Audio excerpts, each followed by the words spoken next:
Finally, I can go on break. I think I deserve it.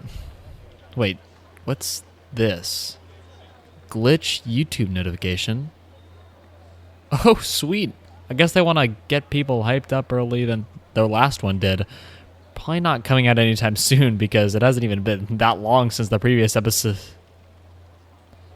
I spoke too soon. Before we even begin any introduction stuff, I can smell the videos about Gangle already, where people are going to be talking about how Gangle is depressed, and that's the main thing this episode is getting at.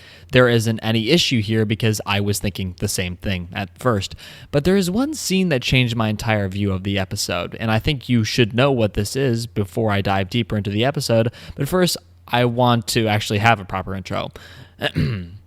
I just watched the Amazing Digital Circus Food Masquerade, which happens to be the fourth main episode in the show. And coming from me, I have a track record of hating anything with a number 4 in it, but now that streak is broken because I actually really like this episode. It's a very unique episode that I think deserves a bit more of a unique analysis that I assume won't be talked about very much on the internet. So in order to truly understand where my thoughts come from, it's from this scene right here. This one scene of around 3 seconds was enough to make me scrap my original idea of what this episode was inferring about Gangle. And you may ask me why this one scene of around 3 seconds was enough to make me scrap my original idea of what this episode was inferring about Gangle, when it's pretty obvious that Gangle's mask represents masking and that is connected with depression. I'm not saying that walking out of the episode thinking that depression is the main thing you're supposed to take away from the episode is wrong, because it's not. Nor am I saying that I'm smarter than you because I understood something that the normal human brain can't comprehend. No. I'm saying that there are a lot of clues that Gangle may have been traumatized, and this red truck may be the reason why. So, where did I pull this random theory out of? Well, it's not where you're thinking of, so please get your mind out of the gutter. And out of my eye. I noticed some signs early on with how Gangle's comedy mask is obviously a metaphor for masking. Masking, for people that don't know, is when someone hides their true emotions and comes off in public with emotions that don't match what they're feeling inside, which is how it gets the name masking, because you're practically putting on a different face. So remember that. The running gag of Gangle's mask breaking has never really been taken as serious as it probably should be, but it hasn't been this blatantly obvious till now. The newest episode puts Gangle in the position of manager of the restaurant, which stands as some social commentary about minimum wage restaurant jobs, which isn't as deep as something like The Bear. But that doesn't mean it's bad at all. I got Don't Hug Me, I'm Scared vibes from this episode at times. Welp, I guess I'm abstracting. Probably because I said I would take a break and that hasn't happened yet. Welp. Anyway, well, that's get back to the video. Anyways, with each critical comment made on Gangle, Gangle breaks a little bit more. Now, something to take into mind is that Gangle actually used to work a job similar to this. Here's something new about Gangle that we didn't know before. She does not take criticism well.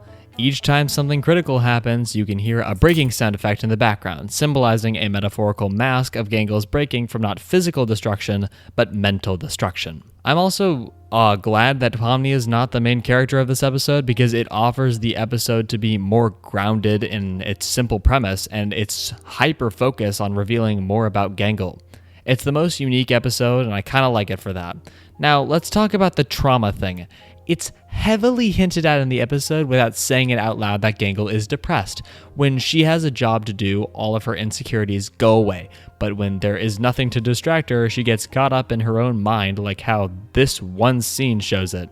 Pomni does help Gangle subtly, but don't have a sit down and talk about their feelings. But instead, there is a brief scene of something like that. But then later, Pomni says she'll close up the restaurant instead, which is a soft but powerful moment, because this helps Gangle break away from the mask she has. She doesn't have any mask on, and her normally sad face turns happy for a second until it's metaphorically and physically hit by a truck, which breaks the moment. As I mentioned earlier, masking is a coping mechanism for depression, but it's also a coping mechanism for trauma and post-traumatic stress disorder, also known as PTSD. The episode doesn't really leave off on a big new character growth for who it's focused on, because in this episode, it ends with feeling that all hope is practically lost and that Gangle still feels isolated from the rest of the crew and is only reassured by Zubul one time at the very end. Gangle says that she talks to Ragatha, but the interesting thing is that she says, "It's kinda hard to tell how genuine she's actually being." So we, the audience, don't really know if Zubul actually likes Gangle around, because there have been no previous times where they really interact together. So the episode is left in a hopeless, optimistic view that things may get better even if they aren't better right now. The biggest outlier that I still can't fully relate with depression is the truck hitting Gangle. Some people may say that this is the reason Gangle is in the digital circus, even though that would imply some weird sci-fi element that's unneeded for the show and just wouldn't really make sense unless Gangle's soul is preserved in the digital circus and in the real world she's actually dead. That just sounds so stupid, honestly. The other thing that I thought about was if this whole red truck deal somehow relates to the Odysseus spelled backwards, but that wouldn't make sense because Gangle fell in front of it. Now, I got to my main view that the episode is about trauma, and here's what I'm thinking that doesn't really have any evidence behind it besides this one 3-second scene. Gangle, at some point in the real world, was struck by a truck or struck someone with a truck, and after the incident, started to mask her emotions in the real world because it was too hard to not feel sad, so she forced herself to not feel sad. So when she finally was sent into the digital circus, that's why she has a physical mask to hide her true emotions, and that's why her body isn't whole and is a ribbon, because whatever this red truck incident is had made her feel like she's less human because of the PTSD, and also because, strangely enough, the truck that we see is red and her body is red too. Now, I know the title is a little clickbaity because Gangle probably has depression, but I feel that this little episode was supposed to tease and show us that Gangle is actually traumatized by something, and that's why she gets so controlling and masks, and how the ending doesn't really leave off on the happiest note. I would also like to say that I designed the thumbnail based off of this, with the headlights in the background referencing the truck, and the cracks relate with how Gangle's mental state is breaking. So finally, I'm free and allowed to go on break, but if you blow this video up again, then I might have to reconsider it. With that said, thank you everybody for watching. I'm Enchanted. Bye.